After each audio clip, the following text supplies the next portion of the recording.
But guys, we're back and we're not live this week. We had to take a wee bit of a decompression through the international break and get ourselves sorted for this. I think this is probably like the main chapter of European football, isn't it? We're getting the Champions League group stages out. The transfer window's just closed. Every club kind of has everything on the horizon. Everything's possible at this point of the season. And we thought this would be a great opportunity to get together and just have a wee look back over the transfer window and what does it mean for this chapter of the season. Who's won, who's lost, who are the main guys that have moved around and maybe got themselves into a better club, a better situation, and maybe we want them in our teams now, as well as some of the clubs and the managers around the place and what they've been up to. As always, I'm Quinny, and I'm joined by Jeremy. Jeremy, good to see you, my man. Good to see you, man. Thanks for having me. How are you? Yeah, very good. And great to see you, mate. And we've got Fedo as well. Fedo, good to see you, buddy. Let's go. I meant to ask you, why do you have a Quarta shirt in your studio? So the Quattro shirt is this is actually an NFT, Fedo. You'll be pleased to hear. So there's a wee thing underneath it. It's a company called Genuino, and they basically have a deal with Fiorentina. I don't think they've really expanded beyond there. I don't really know what happened to them, but anyway, that's a signed shirt. And what it's meant to be is match worn shirts, and you buy the NFT, and then like there's an app on your phone as well, and then the thing is like scannable. So there's like a tag on it, so you can scan it like a barcode kind of thing. It's like a cool looking tag. So then, like if I go to sell that, you know it's a signed or match worn Quattro shirt. You know, there's no like, oh, I'm buying this thing on eBay and who knows if it's real or not kind of vibe. If you get me, it's like an NFT certificate of authenticity. Is how it goes. So I've had that longer than Fiorentina. I've had Sorare cards, which has been a problem. And then when Fiorentina gets Sorare cards, Quattro had an L5 of like 92 or something. Yeah, he was really good. And his supers are going for like 2.5 ETH and stuff like that. And he's had like no cards for a long time. He's got cards now, but those big scores he's got, he never really goes cheap. So he's somebody that I want to get because I've got that shirt, obviously. It's not match worn, it's just signed. But yeah, that's why I have it. It was a gift for doing a video for unboxing it, which is cool. Oh, that's super cool. No, to be honest, he went down a little bit in scores. I don't think he has that high of a L15 or whatever, and I don't think he's set to start every game as well. So maybe now is the time to get him. Yeah, he has a problem, but he's never cheap. We're right off tangent straight away. Yeah, love it. Let me have a wee peek at a Quattro. So, yeah, I suppose rares are 60 quid. Doesn't really get much better than that, does it? For a champion defender. But if he plays, he always has a high score in himself. The problem is you have to understand if he plays. That's the only thing. Yeah. But yeah, he was so anyway, that's why I've got that, and we'll probably get him in at some point, but it's all about. But the kind of thing that really annoys me is they've not got any Fiorentina Sorare cards with that top either. They got it the season after, which is a wee bit of an annoyance for me, you know, because that's kind of, you know, this is kind of the OCD part of it all, isn't it? But Quattro didn't transfer this window, so we'll probably shelf him for now. Fiorentina maybe made some moves. I don't know if we'll ever talk about them, but guys, it's been a very busy transfer window, and I know the main thing for a lot of people that be tuning into this, the main thing we've been losing sleep over at night is the Red X Brigade or the Blue X Brigade of Saudi Arabia.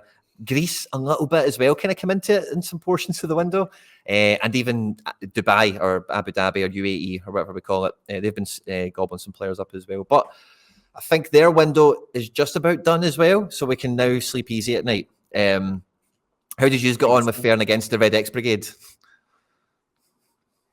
I got lucky. I got players back instead of losing some. So somehow I had the right way. But yeah, I was a bit scared of some of my better players going away, but I kept everybody almost. I lost maybe one young kid that I got from AZ who signed for Saudi Arabia. His name allows me goes now, but I'll find him there. That's that one player I lost only, so I'm all right with where I ended. Well done. It's not bad, Jeremy. But which young kid from AZ went to Saudi Arabia? I was pretty upset because I got him because I knew he was supposed to be the next one sort of thing to come out. I'm going to find him in a second. I'm like, strolling down. He's like at the very bottom of my players now, isn't he? Mohamed Tabouni. I never heard of him.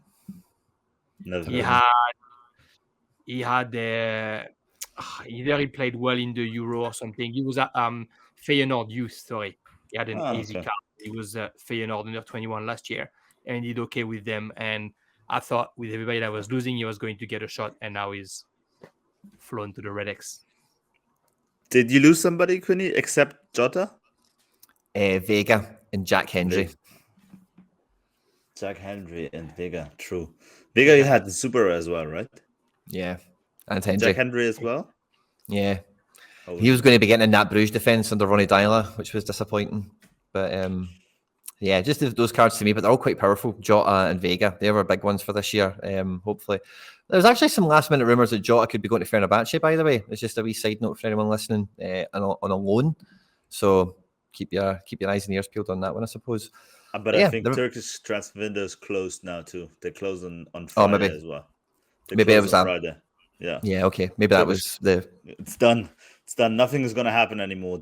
I think the only transfer window that is actually supposedly open, I think it's until the 13th, is the Mexican one. The Mexican is still open.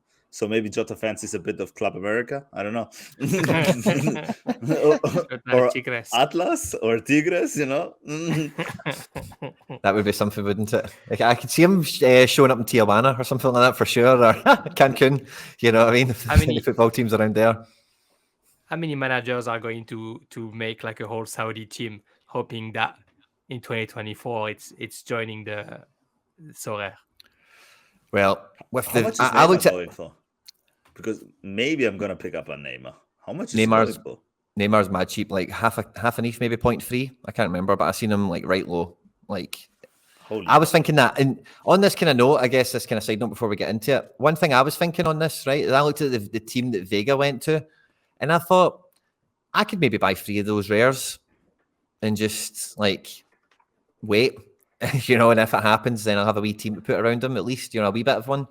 Like they've got, you know, because almost all these clubs now where they've taken a player, there is a goalkeeper that probably has a card, you know, there's probably a defender that has a card, there's probably a striker that has a card, you know, so like you could build a wee 5-man effort if you've got one that moved already. And the team in particular that Vega went to, Mahrez went to, and I wouldn't mind getting a really cheap Mahrez, obviously treble winner last year, and you know Mahrez is a bit of a City legend at this point, so yeah, so like if I could get a Mahrez, I think Mahrez is cheaper than Quattro, you know, to be honest with you know, I think he's right cheap, so that kind of thing appeals to me. But I don't know if I would explicitly go and buy a team for it, you know. If you push that angle as well, Quinny, you got the AFC Champions League starting soon, and I think like last year I was playing my Japanese player in that competition, and it's coming up 19th and 20th of September. I'm assuming it'd be covered because it was covered last year, but yeah, Al Ittihad, Al Hilal are playing in those competitions anyway. But well, the flying ointment is that team that Vega's at. They were promoted from Division 2 or something last year or something weird, so they're not in Champions League. But we've got our own Champions League as well coming back, of course. And the groups, like the groups, are frightening from top to bottom. So much opportunity everywhere, and I think so many clubs at the last minute, having seen the groups drawn out, maybe made some more moves just to maybe try and give themselves a better kind of fighting chance or whatever. We've got some things outlined that we're going to chat about today. Don't really know where to start. We'll just kind of go around the continent, as it were, maybe highlight some clubs and some people, winners and losers, or will we go for a wee spotlight first? What do you guys reckon? I think the spotlight is in the French capital. Definitely. They won the. I was talking about this with a mate who follows Italy and who was telling me that Inter maybe won the transfer window. I reckon PSG won the transfer window.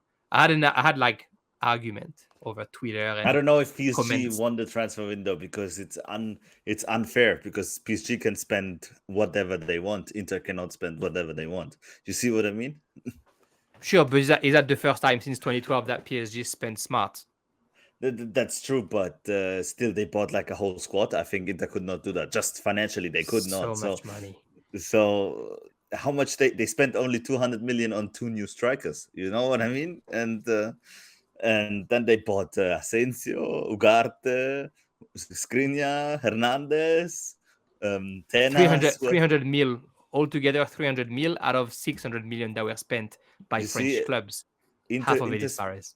Inter sold for 80 million and bought for 80 million. That's the difference. So maybe, you know what I mean? That's clean. Yeah, keeping it above the FPF. What you have to do if you want to avoid from the fair play is just making sure that the president of your club is also the president of the ECA, and then you're sorted. So that's what PSG does. Yeah. Make sure you run the whole world, and then you're fine. So, Jeremy, I agree with you that probably PSG had the craziest transfer window and the best transfer window of this market. I just wouldn't say maybe it is the winner, because I could do that too, and you could do that too. It's not too difficult. Try to do that with a club like try to do that with Marseille. Then I think you would win the transfer window. You know what I mean? Fair. Let's push that argument, though. I reckon the reason why it's great is because they've never done that before. It's because we went from like getting retired Ramos, who didn't play a game in his first season and played a little bit in the second season, Messi and Neymar, who they keep shitting on the club, saying that it was the worst time of their life being in Paris, to like actually getting ready for like next summer, whether you keep or you lose Mbappe, you're fine. But you got Skriniar on a free. You got Lucas Hernandez, where everybody was thinking maybe we need to put this price down because it's not worth what it used to be worth. You got Ugarte, who although he cost 60 million, actually is doing well since he joined. At the end of the day, you got Luis Enrique, which is probably the difference. And then at the end, for the sake of it, you got a striker that you don't need, or a winger that you don't need, rather, with Barcola, but a winger that tells you if Mbappe goes, you got someone there. Agreed, but the thing is, we need to talk about PSG in more depth, anyways. But first of all, I have a counter question to you. Do you think this is the best summer window PSG ever had, or do you think the summer window when they actually signed Neymar and Mbappe was better? Because Mbappe made PSG what they are today. Nobody would care about PSG if they a would team not that be. never goes through the quarterfinal of the Champions League. 100%. 100%. I do agree, but people follow PSG. PSG is opening a freaking store in Oxford Street, London. I don't know why, but people. That was Neymar. That wasn't Mbappe, though, I think. Or maybe there was Mbappe after he won the World Cup. It wasn't Mbappe when he signed, right? Because when he signed in 2017, he's just won Ligue 1 with Monaco, but he's not who he is until he speeds through the Argentinian defense in the World Cup. Do you know what I mean? Until that moment, we don't know who Mbappe really is. How much did they pay him? 180 million when they bought him from Monaco? Yeah, for sure. Because Real Madrid wanted him at the time, and they were putting 150. So I think that transfer window, they spent like 350 million on two players, on Neymar and Mbappe. So to answer your question, at the time, that transfer window is their best transfer window. But if you look at it now, that transfer window was the first of their mistakes, because they realized that they wanted Mbappe after they signed Neymar. But if they had signed Mbappe first and then not signed Neymar, they would already be, and I'm not kidding, they would already have won the Champions League. I probably agree with you, but I also disagree with you, because I think, as I said before, my friend, I think Mbappe is the most essential player they have, and what makes them interesting for foreigners to watch. You know what I mean? But they didn't. Yeah, I agree, but they didn't recruit Mbappe for that reason. When they get Mbappe in 2017, I know he's going to be as good as he should be, and they don't build around him where they should have. If they had done that, he would be the most important guy. No, I agree with you on that. But sometimes out of life, something crazy happens, and that's what happened when they signed Mbappe. But still, in hindsight, I think that's still the most important transfer window of PSG they ever did, in my opinion. You know what I mean? I think to me the most important is 2012. In 2012, when you're able to bring Ibrahimovic, Thiago Silva, Marquinhos, Verratti, but Verratti at the time he comes from Palermo, so maybe you don't know him. But you bring Ibrahimovic, you're telling everybody, and Thiago Silva mainly, you're telling everybody we are serious now and we actually can bring whoever we want. In 2017, you're saying no one's gonna say no to our money. This year, you've said we were not able to get our top target because the top targets were Bernardo Silva. Where players that said no, basically Harry Kane said no, and you got supposedly the second fiddle. Yet you've made a strong team. Why? Because you actually have a coach. When you get Neymar and Mbappe, you don't actually have the coach to make them play, or the coach who's going to know how to deal with the egos. I guess you don't know what to expect, because when you get Mbappe, he's yet to confirm. When you get Neymar, you think that now he's not with Messi anymore. He's going to become Messi himself, and he's going to be the player who gets everybody play on his back and makes everybody better. Instead, he decides to go and play poker and doesn't care about football anymore. But I think this season, I don't know if it's the best transfer window. It's the one that makes the most sense since 2012. At the end of the day, they've lost Neymar, Messi, Verratti, Ramos during the transfer window. Like any other team who lose those players, you might think the team's gone. But they lost those players, and nobody cares about the fact that they lost those players. Everybody cares about the players that they've recruited, because they've done, I think, such a good job, and such a job that makes sense. And it didn't look like it was going to make sense for the first few weeks, until slowly they were able to do, until they sell Neymar, to be honest. You don't know if it's going to make sense or not. Once they sell Neymar, then you can see that, Luis Enrique is going to do what he wants to do, and nobody is going to be in his way. I agree that getting Mbappe is the most important thing they've done. They didn't know that when they signed Mbappe, because he's just done a season and a half. And yes, he's great, but until he wins the World Cup in 2018, we don't know that his mentality is, I want to win everything. Until he re-signs the contract the first time at Paris, we don't know that what he really wants is to win the Champions League with Paris. And sure, he got a lot of money and supposedly was given the keys to the city. But we don't know in 2017 that that's who he's going to be. In 2017, we think he's selling to Paris, and 2 years later he's going to Madrid. So now it is where it is. I think the whole opening the stores everywhere, to me, more than Mbappe, it's Neymar, Messi, and the Jordan brand collaboration. I think that's where they're able to sell everything. But if you look at what they're doing as well, that's why they get Kang In Lee this summer.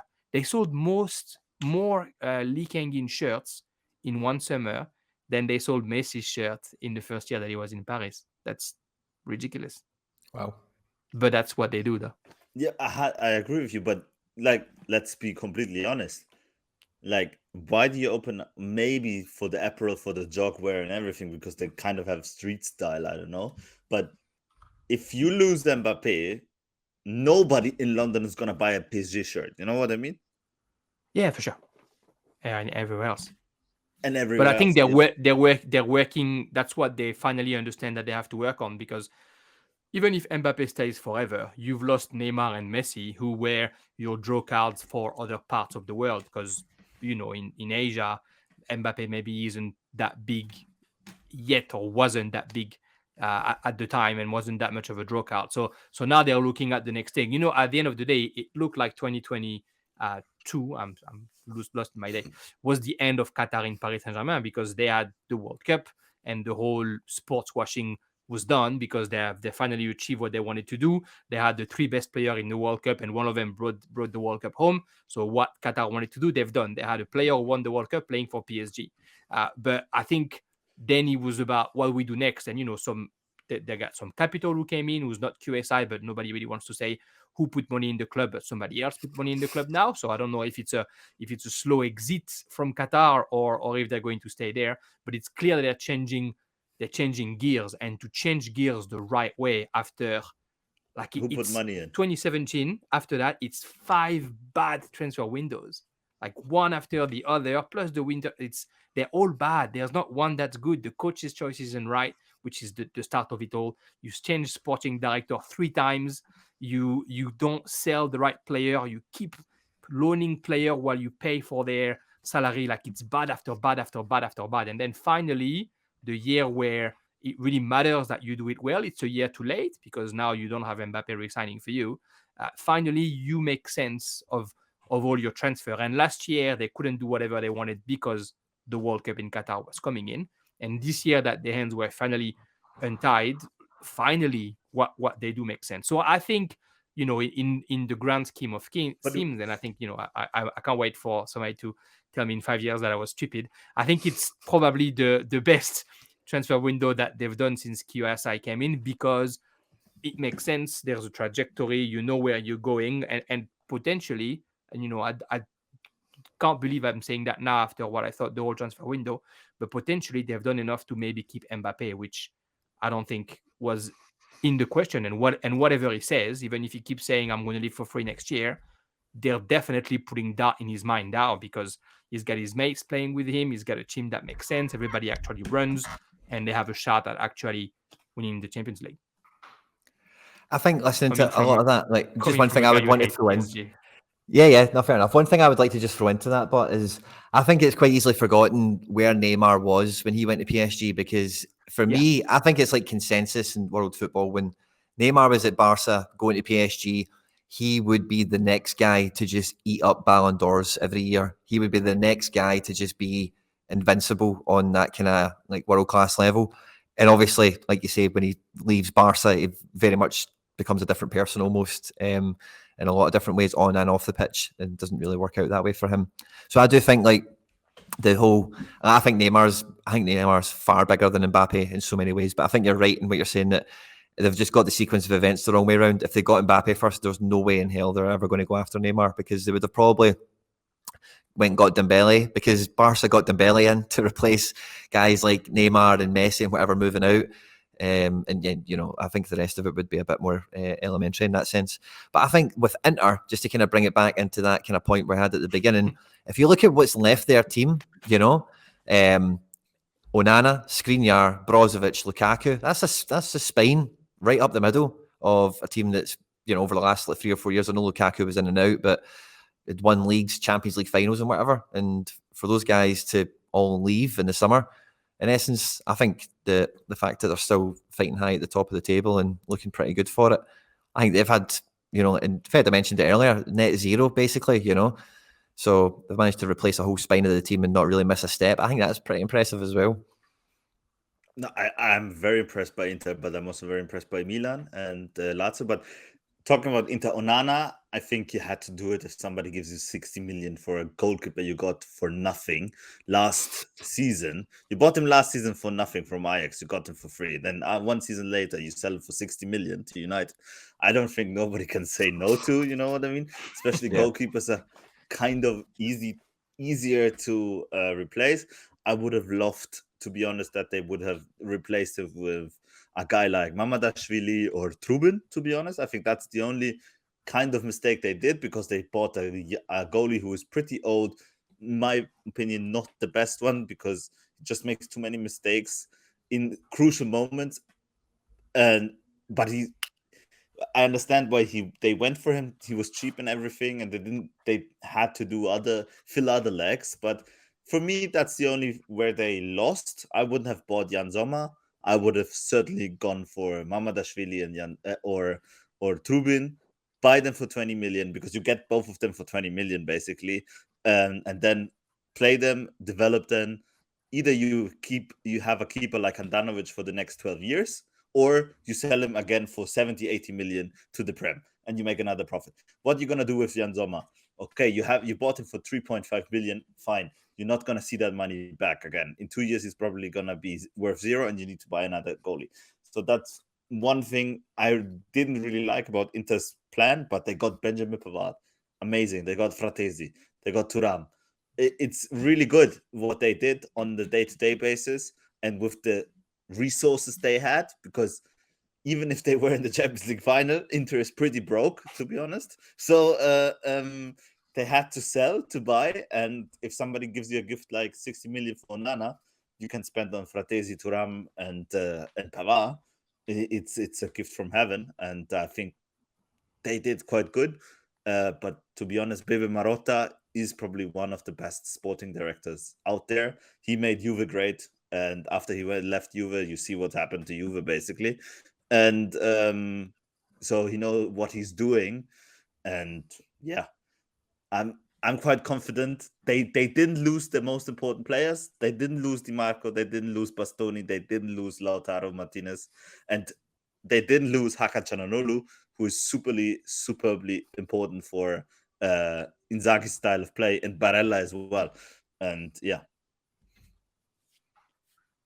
for sure. I think, like, you know, we were kind of chatting before coming on, in terms of, you know, the way the window kind of progressed and all the teams that kind of really did stand out.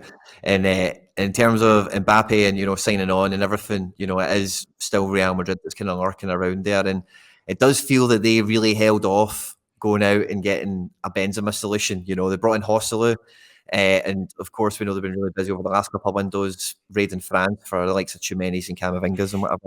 But the major signing at Real Madrid, obviously this summer, Bellingham, I think was, I think we all knew it was going to work out pretty well, but it's worked out fantastically well already, hasn't it? And Real Madrid just seem to be, like they're getting all these wonder kid Galacticos in super early, and they're all kind of hitting the ground running. Even I know Tchouaméni had some mixed reviews in spells at Real Madrid. I think overall these guys are working out there, and when you mix them in with guys that are already in the squad like Valverde and one or two others, then like Real Madrid are really good. Yeah.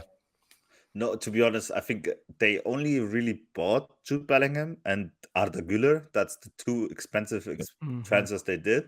Nothing more, to be honest. I think they wanted a right left back, and I think they're coming for Alphonso Davies in the next summer transfer window because they need this superb.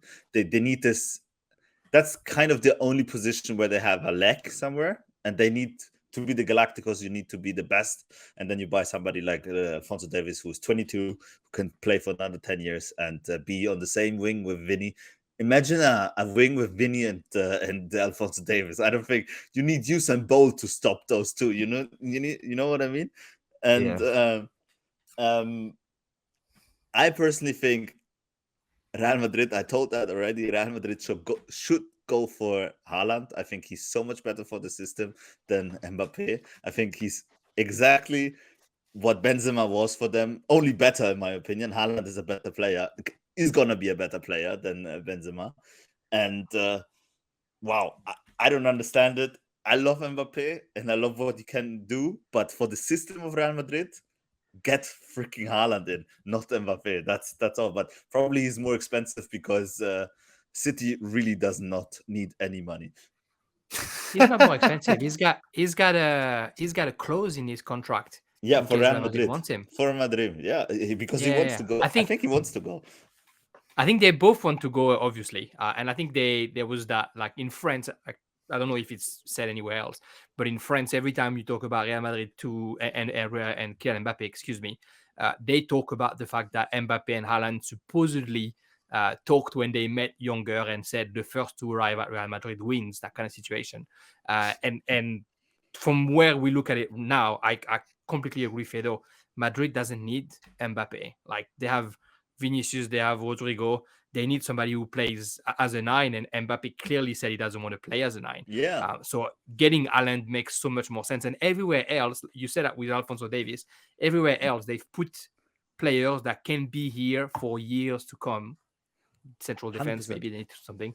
So but even defense, they have the Militao. The Militao is so good. You know what I mean? But he's by himself. Yeah, he's by himself. To him, there's nobody who's young. There's nobody who's young. No. I mean, next to him. But they're gonna so they need to find something there. Bastoni, but I don't know because you know what I mean. They'll find someone. But everywhere, yeah, it looks like they're setting themselves up for the next 5-6 years, as Real Madrid always does, like as they did when they got Modric and Kroos, etc. So yeah, finding the player who's going to play up front. I mean, Benzema, to be honest, Benzema was a surprise when he get to the level he went, because when Cristiano Ronaldo leaves, Benzema needs to change the way he plays, and that's only when he becomes as good as he was. Like every year until Ronaldo leaves, Benzema is about to leave Real Madrid because they try to find another striker to put up front because they don't like him. So then finally he gets to have his say when Ronaldo goes. So if something like this happens, great. If they do what they usually do, which is trying to buy the best player everywhere, they have to go for Haaland. Like Haaland makes more sense. And when you got Bellingham now, you really don't need Kylian Mbappe. Like you have somebody who has the game for him. You have the midfielders behind him that are going to work for him. You got people on both wings that are already running faster and that are obviously know where the back of the net is. You just need somebody up front who's here to receive the goals, and that's not Mbappe. No, I don't understand it. I would not. Haaland, I think, could have gone last year already, but he decided to go to City because I know for a fact that Real Madrid put in an offer for Haaland, the same money as City. But I think, which I can't condemn him because he won the triple, so he did everything right. So I think it's good to learn from the system Pep is offering you at City, and I think he understood that. That's why he made this Real Madrid clause, because I think to be honest, he did that. He's now at City, so he done everything his dad done. But now I think his next step is going to Real Madrid. I'm sorry, the greatest football club in history. And Haaland needs to go to Real Madrid. He's the perfect guy. Nobody else. If they get Haaland, they win the Champions League the next 7 years, every year. No competition. They're changing coach next year as well. It'll be interesting to see who comes to run it after Ancelotti. Like which, depending on the route they take, then maybe you open the door for Mbappe. But if it looks like it doesn't make sense to get him. So I don't know. I don't know if what's his name, the president, is going to have a little tantrum and still want to have him so he has a new toy. But yeah, I feel like right now the way it's going, you get Haaland, you also get more sales and marketing. So you might as well 100%. go for it. You know what I mean? Yeah. When I see the way the Real Madrid are lining up this year with Bellingham playing ahead of a kind of, it's not quite a diamond, but playing that head of midfield. And I've heard a quote from Ancelotti saying that Bellingham is taking, he carries Benzema's water for him now in terms of the club, in terms of the squad. And when they've got Vinny and Rodrigo basically playing as a two, when I see that, I think that's a warm-up for Mbappe, because I think you could play Mbappe in that kind of system and just allow between him and Vinny, they can just go into pockets together, just find the spaces, counter-attack, play 1-2s and run off. But yeah, I agree. Like Haaland would be much, much better. But they do have Bellingham, Valverde, Tchouameni, Camavinga, Modric and Kroos, obviously you've mentioned as well. So that's like seven world-class midfielders to deal with, Kroos is fairly young, to be honest. I know. He's not that old. He's not that old. It's just, I don't think his contract's that far away, and he always talks about Real Madrid or nothing. So I think that's why everyone's a bit worried about it. But he's on a 1 year. He's on a 1 year contract because in Real Madrid, once you're over 30, it's only 1 year that you resign. You can't resign more than that. Yeah. Got a lot of club with us that. How old is Thibaut Courtois? 31. Yeah, okay, he can still play 5 years. 5 more years. I think. Yeah. I have to check because it could be shown in high places. 31 exactly. Look at us. I think just to move away from Real Madrid, I think they've done pretty well in getting Bellingham, and I think he's like, if you can't get a Benzema, because again, like kind of similar to what I think it was you, Jeremy, was saying. Like, I remember when Real Madrid built this team and it had Benzema and Higuain as the strikers, and everyone hated both of them for like 8 years. You know what I mean? Like, they were never happy with them. So I know people think about them fondly now and they're goats and they're legends, particularly Benzema in this case, of course. But that's not always the way it was, if you know what I mean. So these things are quickly changed in football, So guys like Rodrigo, Vinny, because again, like maybe Real Madrid think, we'll sell Vinny, you know what I mean? But I don't think he ever wants to leave. I think he plans on doing a cruise, like staying there until they kick him out kind of thing, if you listen to him talk. So I think they've done pretty well. But that probably does take us into maybe one of the winners of the market. I think they're one of the winners of the market. I know Fedo said something similar before we came on. Is the team that own Erling Haaland, and that is Manchester City. So we have a transition season in some respects, because we see Gundogan go to Barcelona, we see Mahrez go to Saudi Arabia, we see Laporte go to Saudi Arabia. Cancelo, I don't think really comes into this equation too much. And the summer before, Jesus left, Zinchenko left. There's been a wee bit of a spine overhaul there at City over the last kind of couple of windows, but I think they've done great business, and I think you agree, Fedo. Yeah, I agree with you. I think they won the transfer window in a way because they're still the best. They're still the best club in the world on every position, basically, and they just got in the talent. The only one I think is not on the same level, in a way, is what he brings you is Kovacic and Gundogan. I think they lost a little bit with Gundogan, but what Rodri is doing at the moment, I think he's playing for both of them, so that's fine. I think Doku and Mahrez, don't get me wrong, Mahrez is a way more. What Mahrez has in his touch and the technical ability is incredible. Like, only Neymar maybe has that technical ability, but you found somebody with Doku who's not superbly much worse than that, but who's just 10 times faster than him, and so is very good in certain dimensions, because especially what Guardiola now likes to play is more through speed and everything. I saw that in the last games, so Doku's really good for that.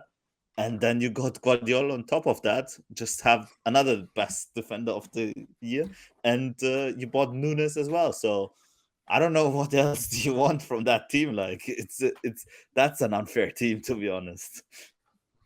Yeah, and I think it's the first kind of window. And don't get me wrong, like Rodri, De Bruyne, there's been lots of big signings, lots of big money signings, lots of guys that have turned out great. But normally over the windows, like City have been signing guys recently, like Akanji and Nathan Ake and whatever. You know, it's been a while since they've ever fought. And I don't think Ruben Diaz comes into this conversation, but going out and getting Guardiola is like a top end pick. You know what I mean? He has like any team in the world would take Guardiola right now, you know, would spend the money. He could have chose to go anywhere, kind of vibes, you know. And similarly to Doku, I think, again, traditionally over the last couple of years, City would have bought a Riyad Mahrez or something like that, would have got a Jack Grealish, would have got somebody that's maybe Prem proven and is like, you know, will fit the system or whatever. But again, Doku, we know from all the stuff that we're involved in with this, obviously playing Sorare and everything, this guy's getting like Neymar potential level output in terms of dribble success, cross completion, you know, attempted, you know, chances and all that kind of thing. And at such a young age, again, similar to Guardiola, I just don't think City have ever really went into the market in that way and just took two top, number one, can play for any team they want, and just went and got them because they've decided to, you know. I agree, 1000% agree. I think the only guy that would make that lineup better for City is if they would have bought Jude Bellingham, but that's all.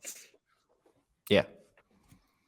Yeah, Jude Bellingham would have been a crazy addition. I think as well. I agree less with Doku, but I can see that he's a diamond that's not finished yet. No, but yeah, he's got he's super fast. He's super fast, and that's what you sometimes sure, need. But he's faster than the ball, and then he forgets the ball when you run. Yeah, 100%. I'm not the biggest fan of Doku. I think that's what we've already seen players like this. He's a great player, but he's faster than his ball. So no, Jeremy, I definitely agree with you. I think Riyad Mahrez and Neymar is completely different category in a way, but I think he's not bad for that what he needs to be for City.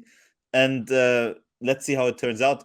I'm always very like I can tell you a personal story of mine. I still believe. I think Manuel Akanji is the worst fucking centre back in the world. Like the same with Benjamin Pavard. Those two are so bad, unbelievable, you know. But you gave Manuel Akanji to Pep Guardiola, and he looks like prime Maldini. You know what I mean? It's so let's just see what Guardiola does. And that's true. With Doku, that's true. If you're surrounded by those players as well, you can only get better. I think one of the good stories of City this year as well is Julian Alvarez. You know, with De Bruyne being injured, and with the way he sort of changed the way he plays, and every time he plays, he makes sure that he shows Guardiola that he's worth playing. You know, he looks like now that he's left River Plate, it looks like he's condemned to always be the second fiddle behind Messi in Argentina and behind Haaland now in City.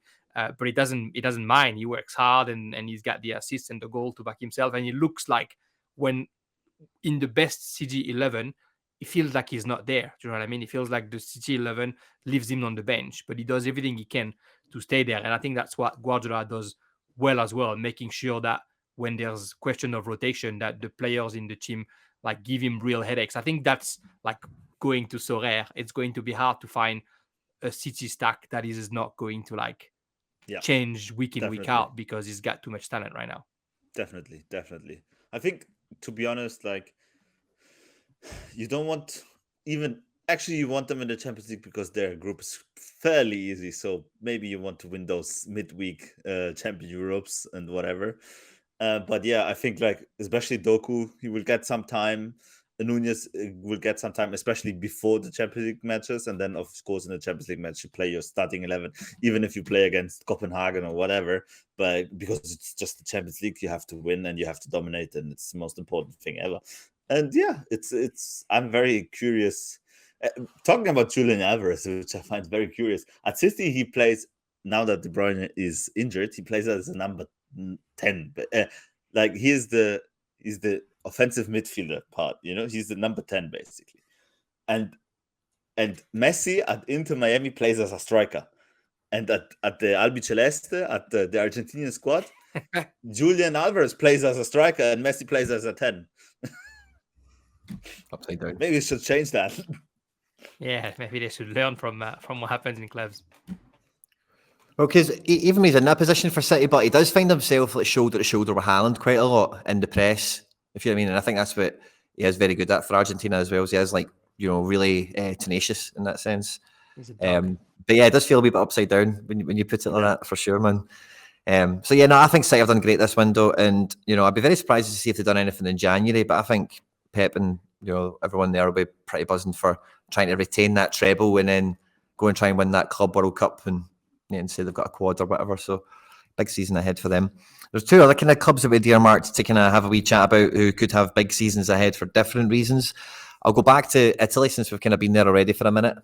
But I know me and you, Fedo, and Jeremy, I'll probably give it to you to get us going on this, right? Because I think me and Fedo might chew this one over a bit more. But we've been pretty excited about moves to Lazio. Is there any, have you had any players that have moved in or out, or have joined the Maurizio Sarri army that's building in Rome at the moment?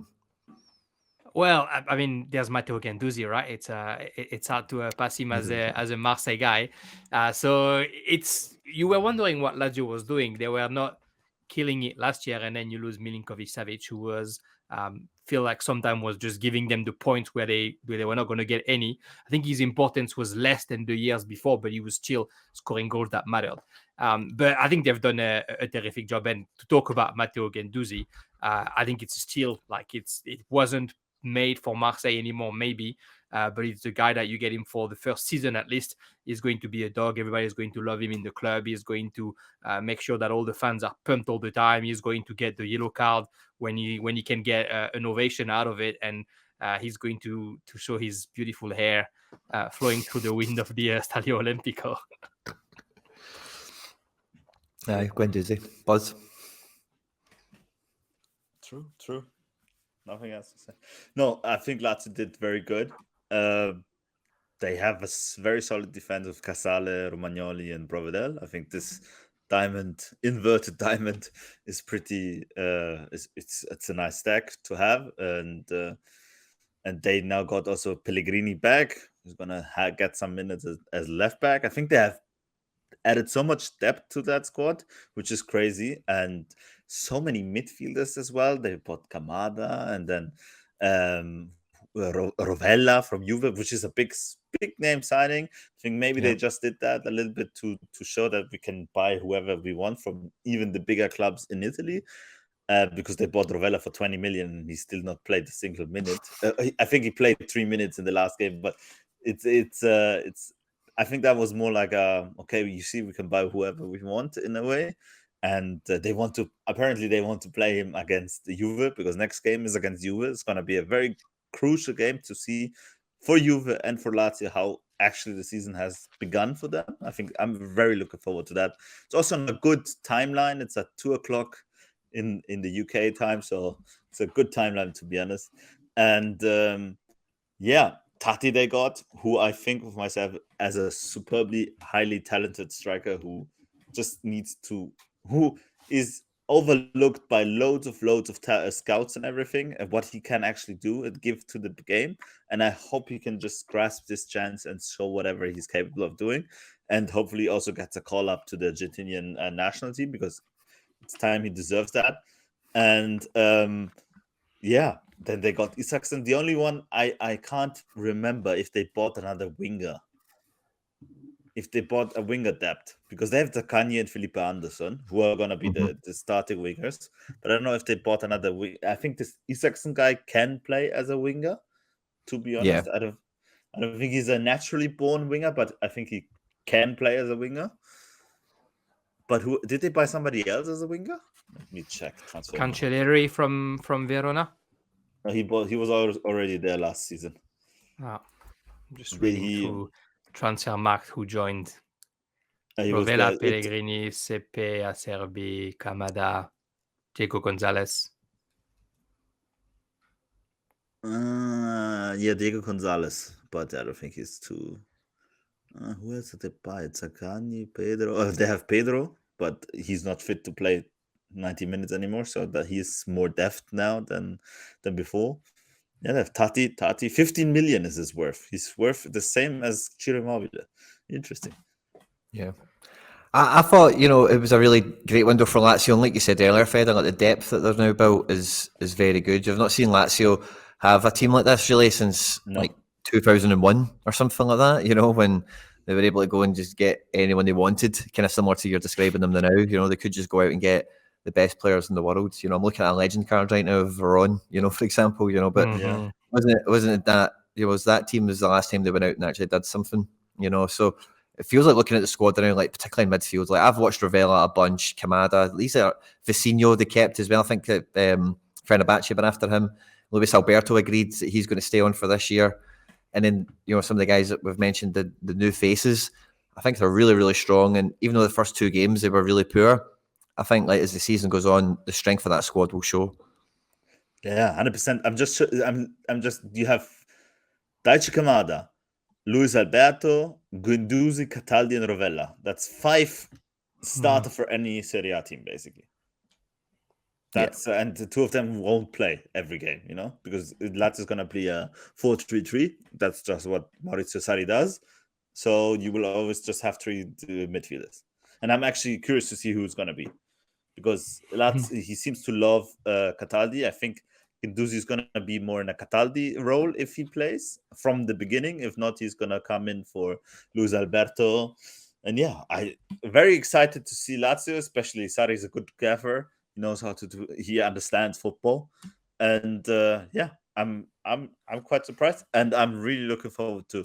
Serie A is really nice next weekend. Actually, next weekend, not for my gallery, but for football fanatics, you're gonna have Leverkusen Bayern on a Friday night. Then you're gonna have on Saturday you have a nice. At 2:00 you have Lazio Juve, and then at 5:00 you have Milan Inter. So that's not the worst. No, that's going to be fun for sure. Good football. Big time. And the last club we had lined up to have a wee kind of chew over, we went to Germany for this one because, again, like bottling the league last year, Bellingham's left, Sancho's left, Haaland's left over the last couple of years. This kind of, golden kind of team that they felt like they had for a few years is very much gone now. And Terzic is the manager. I think it was after the first game, he was like getting a real hard time off the fans and he was giving a real heart-to-heart post-match and stuff like that. So it feels like they've maybe got their act together and, went out. And I don't know if they're stealing a play out of Bayern's playbook here and going and getting Bundesliga confirmed performers and just trying to bolster up with these types of guys. We see Füllkrug come in. We see Sabitzer, Bensebaini to complement previous business of guys like Niklas Süle and Nico Schlotterbeck. Do we think Dortmund, do we think they're still kind of top 3 in Germany after a window like this? No, I don't believe they're going to be top 3 this season. I think they did something very good on the last day of transfer window. They bought Niklas Füllkrug. I think he was much needed. I think the biggest weakness of Dortmund the last year was Haller. He's not as that what they wanted, and I think Füllkrug is going to take his place very soon from Sebastian Haller. He just misses so many chances, and he does so stupid mistakes in the background, fouls players, and just even if he shouldn't have fouled them there, and he basically was. He also missed the penalty for them to win the Bundesliga in the last game, I think. So they really needed to step up that game, and Füllkrug is maybe exactly what they needed because they have Malen, they have Adeyemi, who can bring in this balls for exactly a number 9 like Niklas Füllkrug. So this could actually work. Niklas Füllkrug did it at Bremen, so maybe he can do it at Dortmund as well. He knows the league, and he's perfect. And I'm very happy for him that he got this move because, of course, I like him quite a lot, and he deserves to have been playing at a bigger club than Werder Bremen, at least for title chance and everything. But other than that, I don't think I think the loss of Jude Bellingham, even if you read reports in Germany that the whole Dortmund squad is super happy that Jude Bellingham is gone and everything, I think the loss of Jude Bellingham and the quality they're missing there it's not gonna be enough to be in the top 3 race. I think they should be 4th comfortably and qualify for the Champions League again. But I don't think it's gonna be enough for being a real title contender this year because your midfield now consists of Sabitzer, Can, and Brandt. And Brandt is always injured as well. And Sabitzer, he was superbly good at Leipzig, but then somehow he lost his mojo at Bayern Munich. And kind of got it back at United, and now he seems okay-ish at the Dortmund. They got Felix Nemecha, pretty young lad. I did like him at Wolfsburg, to be honest. I think he showed signs of quality. Let's see how he's going to integrate in that trio of midfield, because also Dortmund is always playing like Terzic likes to play a 4-3-3. I don't think Terzic is going to sustain the whole year because they already started so bad. They lost against Heidenheim. How much did they play against Heidenheim? 2-2, something like that. Yeah, 2-2. Yeah. Did they win the game already? Must have. Yeah, they won the first game of the season draw. against Cologne, then 2 draws, Heidenheim and draws. Bochum. Yeah, they drawed against Heidenheim and Bochum, which is not the best. Yeah, I think Füllkrug could be a solution, and maybe they could get the new upwind. But other than that, I don't see this squad strong enough. And yeah, I have to say one thing though. I'm a big fan of Rami Benzebaini. I loved what he did at Borussia Mönchengladbach. I think he's a quality left back, and I think he's better than Rafael Guerrero as a left back because he just plays more, not as technically. Rafael Guerrero is technically gifted. Like we know how good he can be as a footballer, but it's the same as Renato Sanchez. If you have him for 10 days, what do you do? And if you then have to play, especially teams like Dortmund, who don't have as much money to then have a replacement that is exactly good as Guerrero, like then you play with a youth player. 20 game weeks of the 20 games of the league, you play with a youth player, and then you play with your A player. So I think they upgraded pretty good with Benzebaini there. Benzebaini is in the best age for being a professional footballer. He knows the Bundesliga. He played 4 years at Borussia Mönchengladbach, and I think he's quality. I think he should, from now on, if Füllkrug is not taking them, I think he should take the penalties because he never missed any penalty at the Borussia Mönchengladbach. And yeah, I do like this signing, to be honest. Kobel is a good keeper.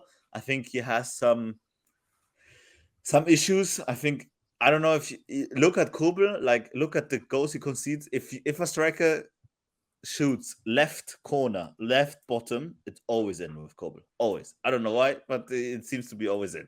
And Goalkeeper's left. Goalkeeper's left, yes. Yeah. And I I don't know why. You need to watch that. If you watch Dortmund, watch on that. He's an amazing keeper when coming out and be one-on-one with the guys. But if a guy is bottom left, it's in every time. I don't know why. And yeah, it's gonna be great. I think they could be, but I think if you look at the squads, Quinny and Jeremy, I think both of us agree that Leverkusen and Leipzig have a better squad than Dortmund at the moment. I think Leipzig has an argument to be made with the defence, maybe because of just how, I don't know. Like it's not far for Leipzig to end up playing Klostermann and Hassel. I think Hausenberg's left, in fact. But like I think Leipzig, the main problem with them is surface level quality. Like the best team's normally quite good, and then guys beneath that are maybe just but now you get Poulsen, Forsberg, Klostermann. It's still that kind of crowd there. Poulsen should not play for Leipzig anymore. I agree with you 100% with that.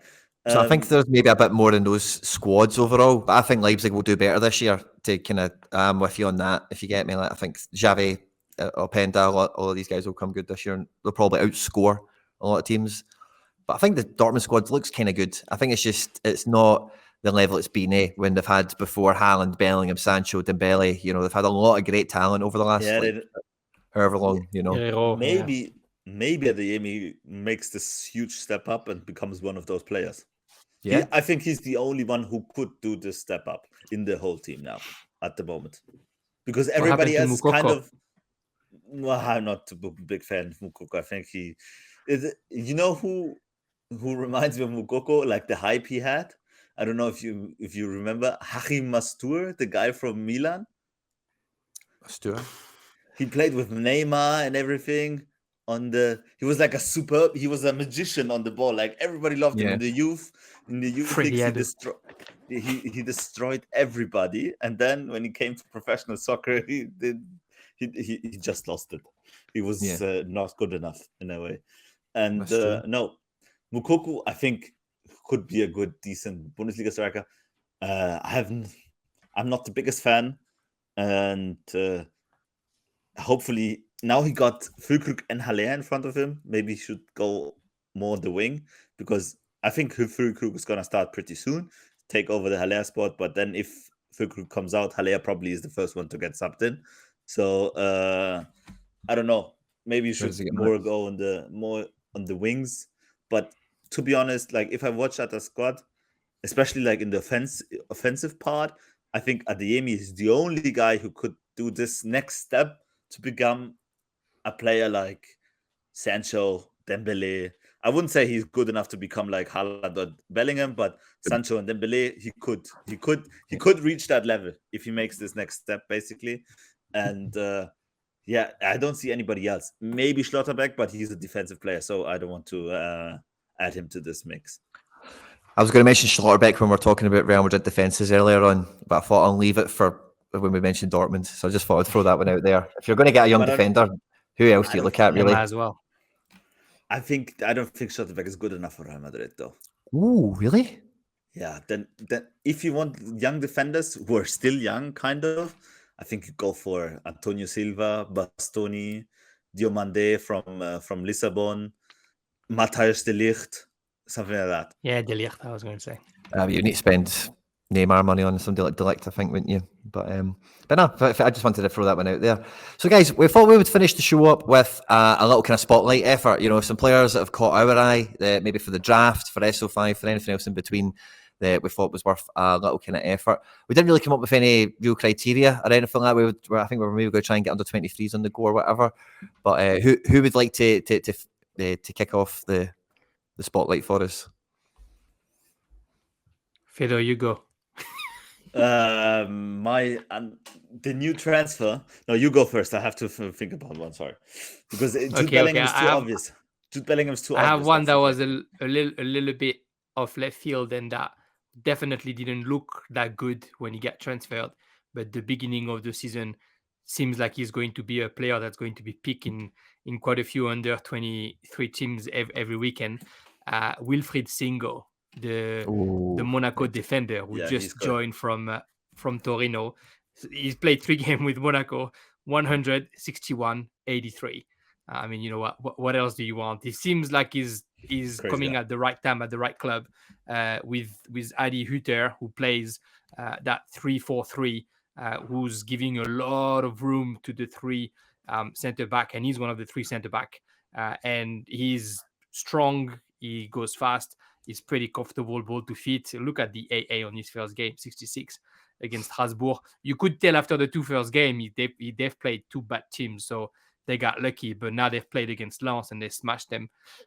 So it looks like he might be somebody who's going to stay there. And again, it's a team that isn't playing twice a week. They're only going to play on the weekend. So I think it was I think it could be a shot. And to give you a bit more time to think about someone else, I'll give you one that's going to play every 3 days and that we're going to see in Anfield. And I've spoke about him before anyway. Zakaria Abouhlal is another under 23 that we should look at. He stayed at Toulouse. I thought he was going to move away from Toulouse. He used to play for AZ. But apparently he's going to be here until the end of the year. But I feel like it's the season where you're going to see him in the Europa League and where he's going to make a bit of an impact. They play against St. Gilloise this midweek in Europa League, and then they'll have Liverpool and Linz in the group. So we'll get to see what it worth. He's just fast and he's very good in front of goal. So yeah, those are my 2 Ligue 1 sponsored Uber Eats under 23 for you guys. I have 2 now as well. Let's hear it, Fedo. So number 1 would be, and this kid needs to get away from Barca medics, and I'm so excited for him. And it's the most random transfer ever happened in my experience of football, but I think he could be crucial, and I'm very looking forward to see him play for Sorare and in real life. It's going to be Ansu Fati at Brighton. Ooh. And I just hope he can. I just hope he can get away from Barca that destroys young people, apparently. Mm-hmm. And yeah, so I'm kind of interesting to see how it's going to be played out. And the other guy, I think, who's gonna be crucial this season, it's gonna bang in so many goals and everything, and is gonna get his starting 11 pot, is Benjamin Sesko from RB Leipzig. See the goal he scored this international window. Yeah, I saw the See goal he scored. His left-footed volley. Holy moly! But he's gonna be so Ridiculous. good with Olmo and Xavi Simons and everything. It's gonna be very good. Openda with him, he's perfect for them. Yeah, I think I watched this game as well. Both of Big Ben's goals were pretty decent domestically. I've not seen the Slovakia one, I'm sorry. But I did see that he was reigning supreme with a 91 against Northern Ireland, and he broke hearts across Sorare when not playing against San Marino. The ultimate hat-trick fest for a guy like him, you would have thought. But alas, he didn't make the game. But yeah, I think Big Sesko could come onto it. It was weird because when he made this transfer, a lot of Salzburg card holders were denouncing this as he'll never play, he's probably not good enough, he's probably not ready. But I think what we've seen already in that Cologne game, like, he's definitely ready. And it's just about how many opportunities I think Marco Rosa will give him. I think he's a great shout, Fedo. He's good. So who are your two? So I went with, I thought I had an under 23 one, which I'll save for last night. But I thought in terms of like an elite SO5 performer that's probably happened, Granit Xhaka. Because if you look at the AA he's picking up at Leverkusen since moving into Xabi's team, like 36, 38, 23. I know he's got the first game there with Leipzig, he's only picked up 5.